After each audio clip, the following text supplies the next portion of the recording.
إن الحمد لله نحمده ونستعينه ونستغفره ونؤمن به ونتوكل عليه ونعوذ بالله من شرور أنفسنا ومن سيئات أعمالنا. من يهده الله فلا مضل له ومن يضلل فلا هادي له، ونشهد أن لا إله إلا الله وحده لا شريك له، ونشهد أن محمدا عبده ورسوله أرسله الله تعالى بالهدى ودين الحق ليظهره على الدين كله، وكفى بالله شهيدا وكفى بالله حسيبا. أما بعد، فإن أصدق الحديث كتاب الله، وإن خير الهدي هدي محمد صلى الله عليه وسلم، وإن شر الأمور محدثاتها، وإن كل محدثة بدعة، وكل بدعة ضلالة، وكل ضلالة في النار. ثم أما بعد، يقول الله عز وجل في كتابه الكريم بعد أن نقول أعوذ بالله من الشيطان الرجيم، بسم الله الرحمن الرحيم. يا أيها الذين آمنوا اتقوا الله حق تقاته ولا تموتن إلا وأنتم مسلمون. ويقول يا أيها الناس اتقوا ربكم الذي خلقكم من نفس واحدة وخلق منها زوجها وبث منهما رجالا كثيرا ونساء، واتقوا الله الذي تساءلون به والأرحام إن الله كان عليكم رقيبا. ويقول يا أيها الذين آمنوا اتقوا الله وقولوا قولا سديدا يصلح لكم أعمالكم ويغفر لكم ذنوبكم، ومن يطع الله ورسوله فقد فاز فوزا عظيما. ثم أما بعد. The rites of Hajj are completed. The pilgrims have left, and the month of the Hijjah is over, marking the end of the Islamic calendar year. Our own calendar year, not the calendar year of other nations and other peoples. And more importantly, this will mark the completion of yet another year after the hijrah of Rasulullah from Mecca to Medina. That is over 1445 years after this momentous event in the history of this noble ummah. So we should use this opportunity to remind ourselves about the many events that has happened throughout history in this specific blessed month of Muharram that we are in. Allah subhanahu wa ta'ala has first of all chosen 4 months of the year, where He says in the Quran, إِنَّ عِدَّةَ الشُّهُورِ عِنْدَ اللَّهِ 12 شهرا في كتاب الله يوم خلق السماوات والأرض منها 4 حرم ذلك الدين القيم فلا تظلموا فيهن أنفسكم. Where He says that verily the number of months with Allah subhanahu wa ta'ala is 12 months in a year. So it was ordained by Allah subhanahu wa ta'ala on the day which He created the heavens and the earth. And of those 12 months, 4 are sacred, 4 are holy. That is the right way of life. That is the right deen, to do not wrong yourself therein. So in his tafsir of Ibn Abbas, he said in this ayah where it says, فَلَا تَظْلِمُوا فِيهِنَّ أَنفُسَكُمْ, to do not wrong yourself therein, it is actually referring to all the months of the year, of course. But these 4 sacred months that we know were singled out by Allah subhanahu wa ta'ala to emphasize that a single sin in these months is magnified. And a single good deed at the same time is also magnified as compared to the other months of the year. Rasulullah, he expanded upon this and he said, the year is 12 months, of which 4 are sacred. The 3 consecutive months of Dhul-Qa'dah, Dhul-Hijjah, and Muharram, as well as Rajab, which comes between Jumada and Sha'ban. So as Muslims, we must always exert our utmost effort to engage in actions that will actually strengthen our bond, our relationship with Allah subhanahu wa ta'ala throughout the whole entire year. But these specific months, especially the month that we are in, with only a couple days left of Muharram, we must push ourselves even harder to attain His pleasure, even harder to attain His mercy, which can only be achieved by following which guidance? By following the guidance only from Allah subhanahu wa ta'ala, not the guidance that has been given by other people.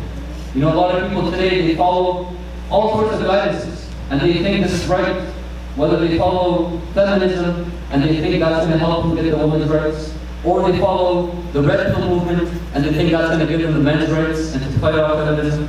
But Islam is already complete. Islam gives you all the rights. Why do we have to seek more?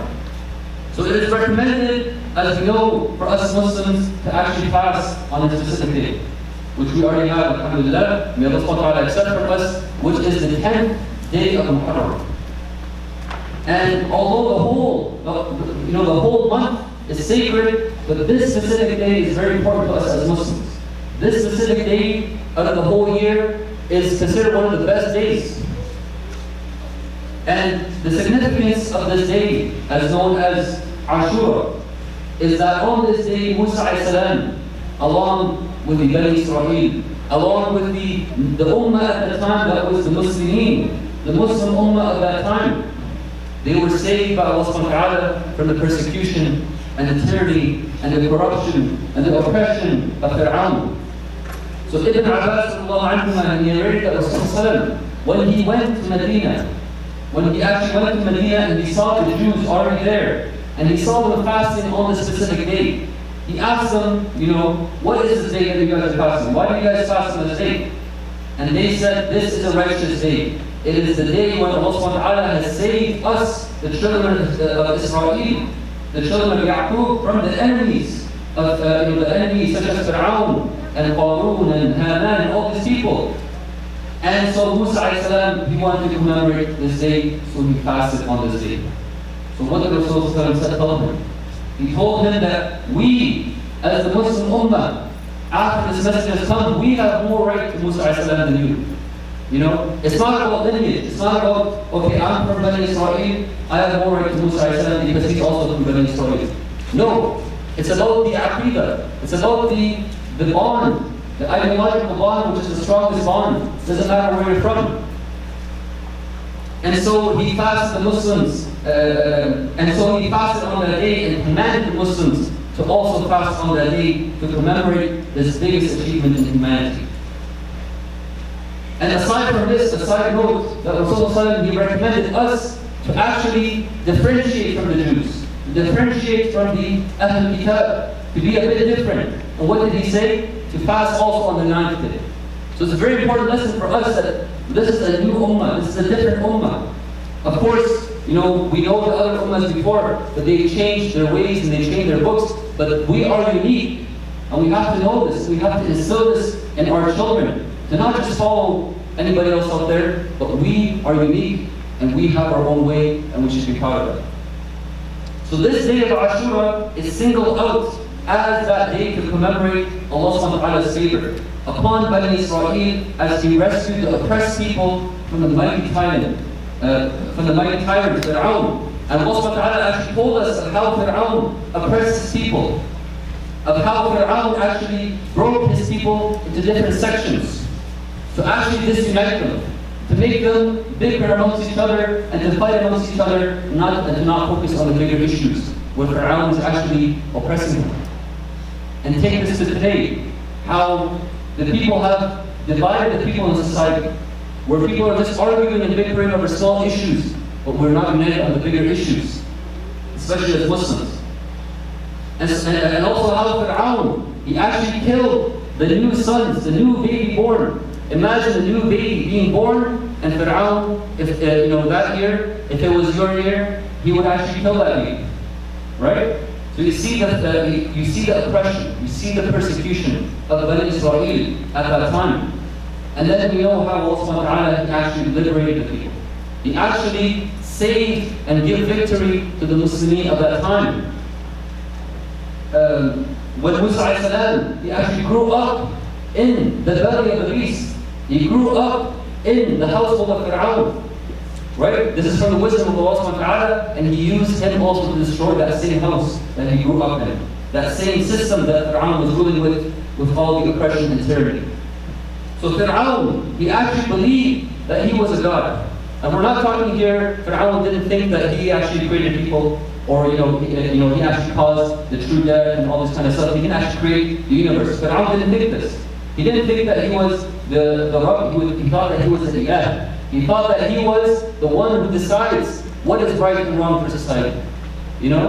If he thinks that the boy should be killed on this year, it's up to him. Nobody else can decide. He is the one to be obeyed. He is the one to be worshipped from that perspective. Right? This is who Fir'aun was. So Bani Israel, when Musa salam, after 40 years, he worked with them. He worked with the Ummah of Bani Israel for 40 years. Imagine, that's a whole generation. He worked with them continuously, day in, day out, to finally get them to do the hijrah to the next land. To do the hijrah, to move away from this oppressive kufr system, to go to a new system that they're going to implement later on in their lives. So they stood with Musa salam in front of that Red Sea, that gigantic sea, in front of them. And behind them was a massive army of Fir'aun. And he was ready to kill them. And he was ready to just have no mercy, because they ran away from his lands. And this is where, at this point, this is where the Iman was truly tested. Allah subhanahu wa ta'ala will test you in these times, to prove to yourself, are you truly a mu'min? Do you have true Iman? Or are you just going with the flow? If Islam is easy, I'll go with Islam. If it's hard, I'll give it up. Right? And as we know, aside from here, that the Prophet ﷺ, he told us at the end of times that Islam, holding on to your deen, will be like holding on to a burning coal. Imagine that coal that you pick up from the barbecue grill, and you just hold on to it. You just want to let it go.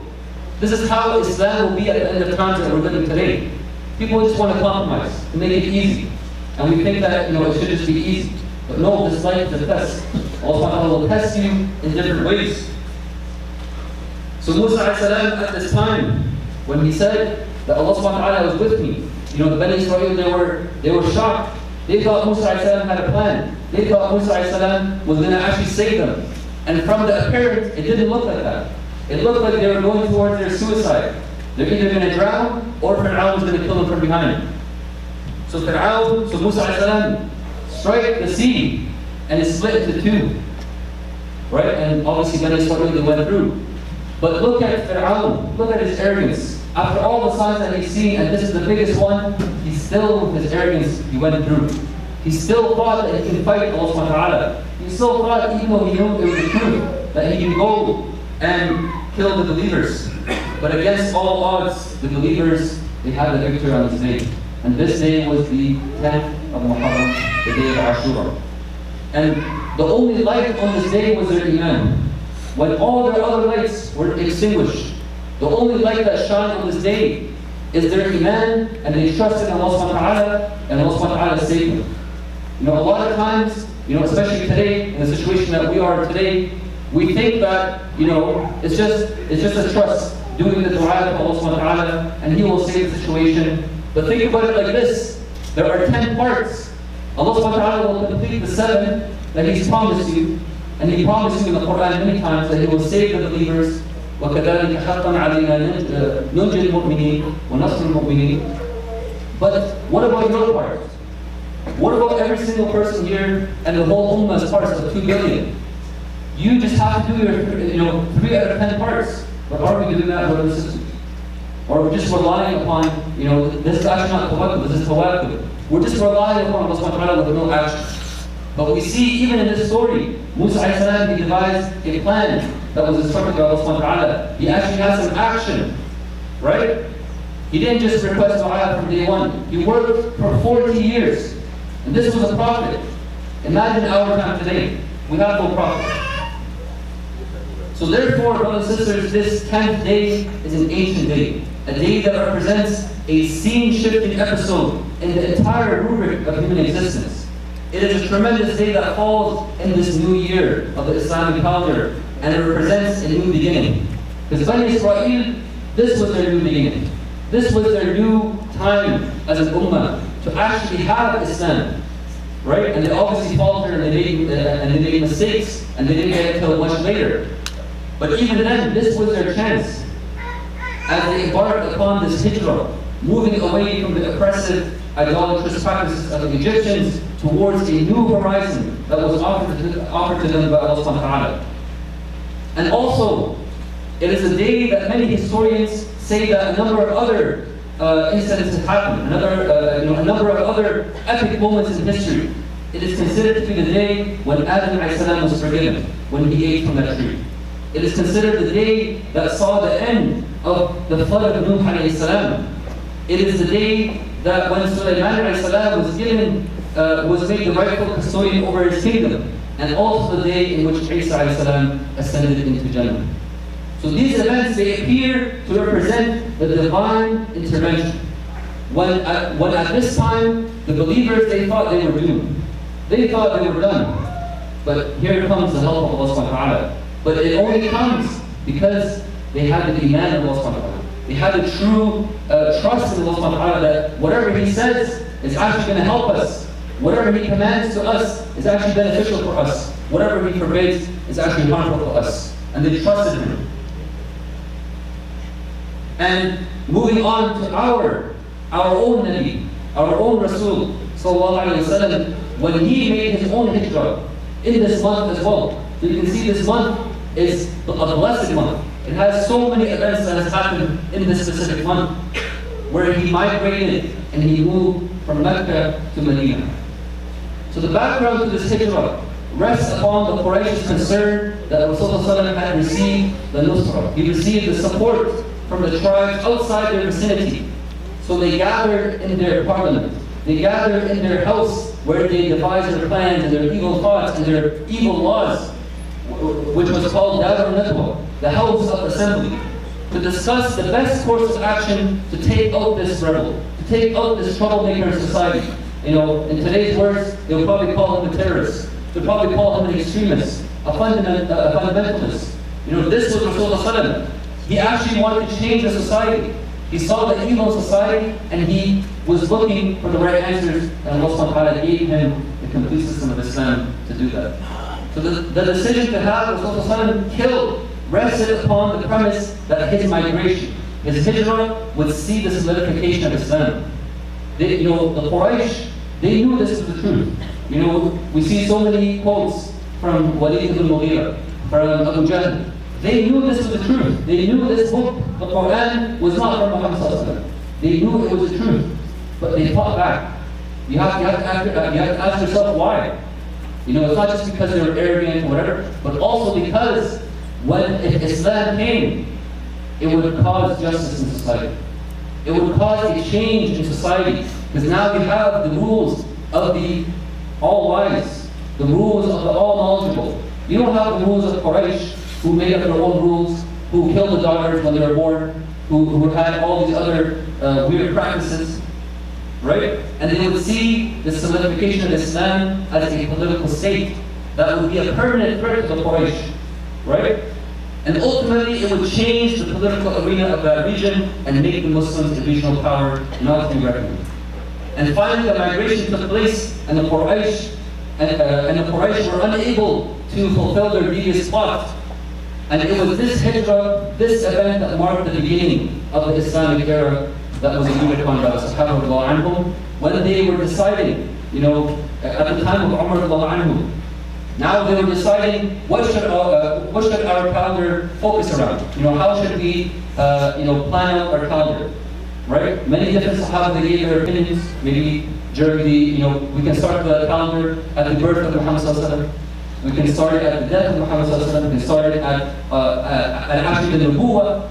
But actually they agreed upon one thing, and it's the only thing that makes sense, which is the hijrah itself. Because as you can see, the hijrah is when we have true Islam, right? At the time in Mecca, in 13 years, of course there was Islam, but it was only in the hearts. It was only in limited practices. But now when they went to Medina, Islam was fully established. Islam was fully implemented on an individual level, a societal level, an economic level, political level. You know, all these things. All the ahkam, all the rules of Allah subhanahu wa ta'ala were now fulfilled, where they could not do so in Mecca. So it represented the transition of the Prophet ﷺ in Mecca from just preaching, just preaching as much as he could, to the aqidah and to the, trying to fix certain issues of society, to a full-fledged political, social, diplomatic, and military system. It represented a change from Dar al-Kufr to Dar al-Islam, a place where Islam cannot be implemented to a place where Islam can be fully implemented. And it marked the transition from virtually no growth If you look at the Muslimin in Mecca compared to the society, it's very negligible. A couple of believers, after 30 years, a person looking from outside, they would think Rasulullah, his da'wah has actually failed. What is he doing? He's not gaining any traction, he's not gaining any followers. But as you can see, also in the other ayah, إِذَا جَاءَ نَصْرُ اللَّهِ وَالْفَتْحُ وَرَأَيْتَ النَّاسَ يَدْخُلُونَ فِي دِينِ اللَّهِ أَفْوَاجًا. When you see the victory, when you see the help of Allah subhanahu wa ta'ala come, then and only then you will see the people flocking to Islam. Right? Because people, you have to understand, people are followers. People are just going to follow the victors. Whoever the victor is today, people will look up to. People will aspire to be like them. Today it is the West. Everyone wants to be like the West. They want to dress like the West, they want to look like the West, they want to talk like the West. Everything to do with the West. But as you can see in our history, when we were the ones that were victorious, when we were the ones who had proper authority, they actually would send their kids to our lands. It's the opposite effect. They would learn our language of Arabic. They would dress like us, right? So you have to understand the causes and the effects of how society works and how change works. May Allah subhanahu wa ta'ala allow us to change for the better, inshallah. أقول قولي هذا وأستغفر الله لي ولكم ولسائر المسلمين من كل ذنب فاستغفروه إنه هو الغفور الرحيم. الحمد لله رب العالمين والصلاة والسلام على سيدنا محمد وعلى آله وصحبه أجمعين أما بعد. So brothers and sisters, we have to ask ourselves that, as we mentioned, that this is our new Islamic calendar. This is our new year, right? What plans do we have for this year? Are we just going to continue to do the same as what we did the previous year? Or do we have an actual plan to change our situation? Whether it's an individual level, a community level, we're here as a community, alhamdulillah, and societal level, as an ummah level, we have to have a plan. Otherwise, things won't move. Right? But also looking at the beginning of this Islamic calendar, just to kind of put an emphasis on, again, how important it is. And how important it is, the Sahaba chose that this day will be the beginning of the calendar. Right? As Ali radiallahu anhu, he actually said that it is the day that Allah subhanahu wa ta'ala dignified the Muslims by Rasulullah's arrival to Medina and enabled the establishment of his deen. So to understand the significance of the hijrah, just like we understood the story of Musa alayhi salam and Fir'aun, it is a very similar incident, a very similar story to that of Mecca, to that of the Sahaba with the leadership of Rasulullah in Mecca.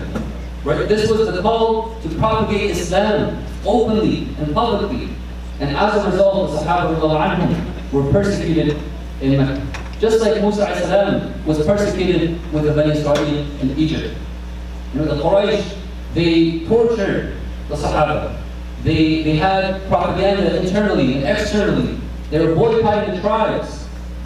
It was only after Allah subhanahu wa ta'ala's leave that the two tribes of Medina, at that time was Yathrib, the two tribes of Aus and Khazraj, they knew from the Jews in Medina, they knew that a new prophet was coming. They knew that there was a man that was going to come, the final messenger, the final Nabi, Rasulullah, and he would come. The Jews were hoping that he would be amongst themselves, but actually he came amongst the Arabs. So the people of Medina, at that time they were the polytheists. They understood this, and they were waiting for some change. And if you look at the history, before the elders of Aus and Khazraj, they would always bicker and fight and have wars, and a lot of them would actually be killed in those wars, a lot of the elders. But now came the new generation. Now came the new generation that was looking for that change. They didn't want to just fight with each other. They knew it didn't make sense, just for tribal fights, for different reasons. So they were looking for this change, and they said, we have to get to this man, Rasulullah, before the Jews do. Because they understood the truth, and their hearts were open, and they were looking for some change. And just like us today, brothers and sisters, many people out there are looking for change.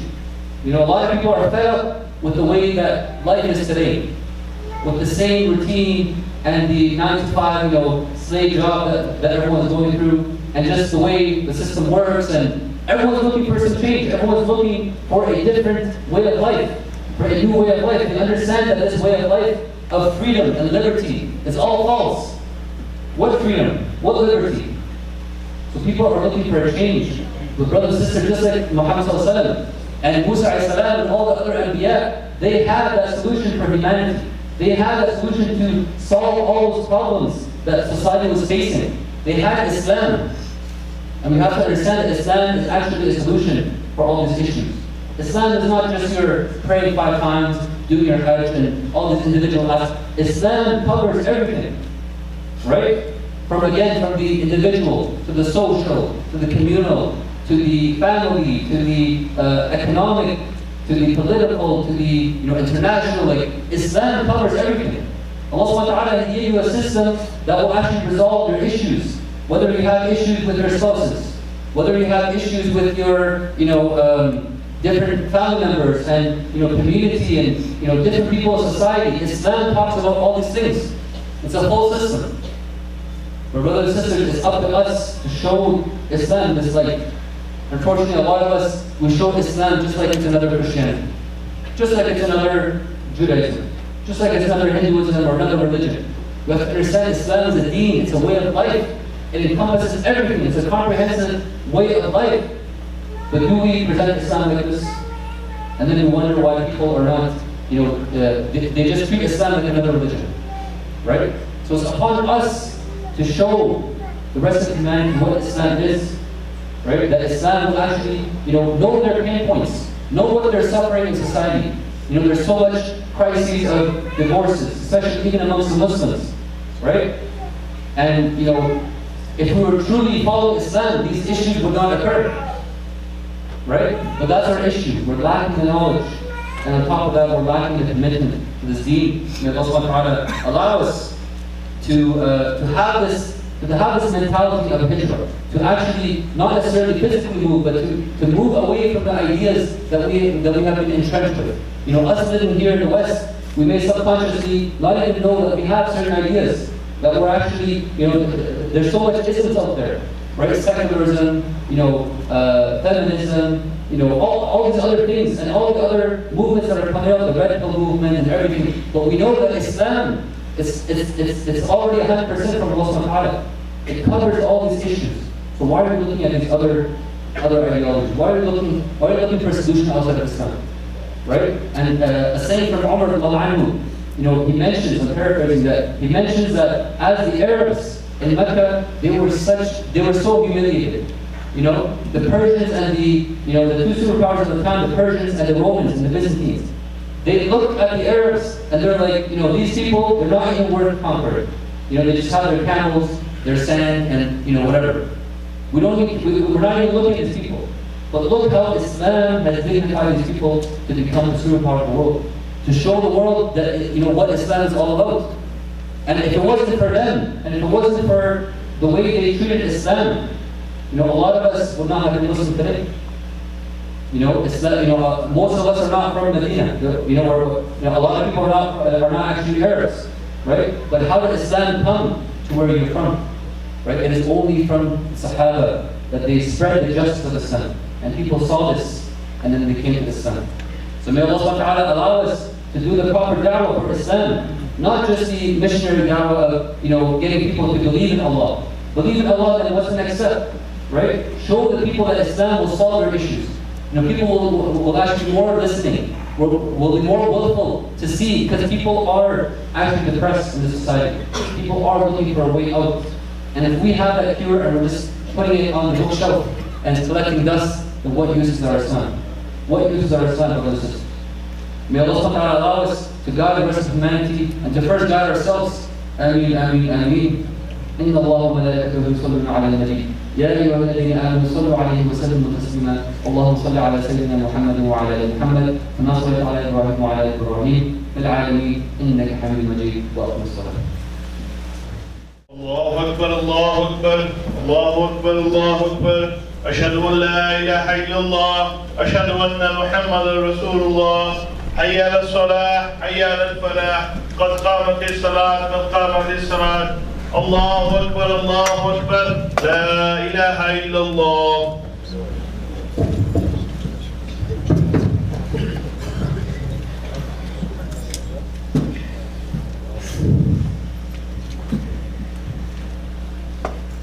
اعتدلوا استووا اعتدلوا. Bring your line straight, shoulder to shoulder, foot to foot. Allahu Akbar.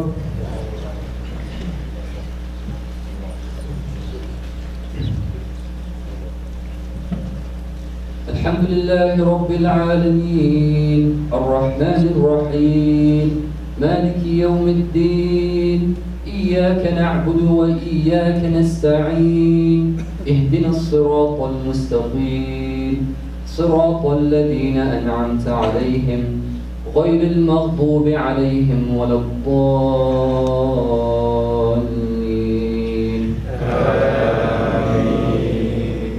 إذا جاء نصر الله والفتح ورأيت الناس يدخلون في دين الله أفواجا فسبح بحمد ربك واستغفره إنه كان توابا. الله أكبر.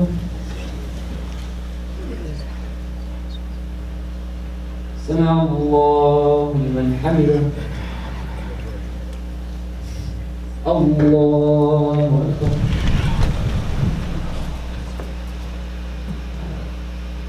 الله أكبر. الله أكبر.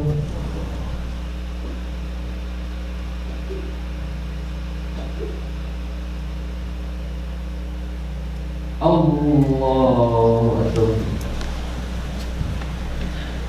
الحمد لله رب العالمين الرحمن الرحيم مالك يوم الدين إياك نعبد وإياك نستعين اهدنا الصراط المستقيم صراط الذين أنعمت عليهم غير المغضوب عليهم ولا الضالين.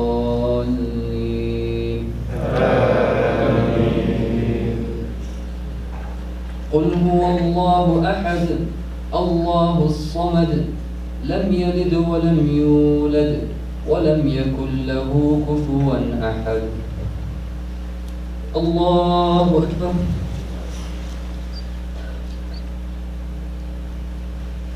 سمع الله لمن حمده. الله أكبر. الله أكبر. الله أكبر.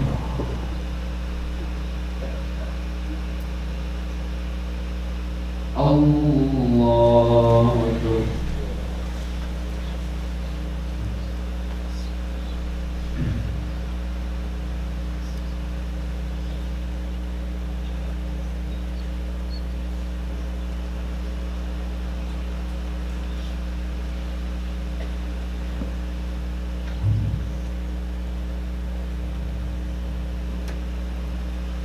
السلام عليكم ورحمة الله.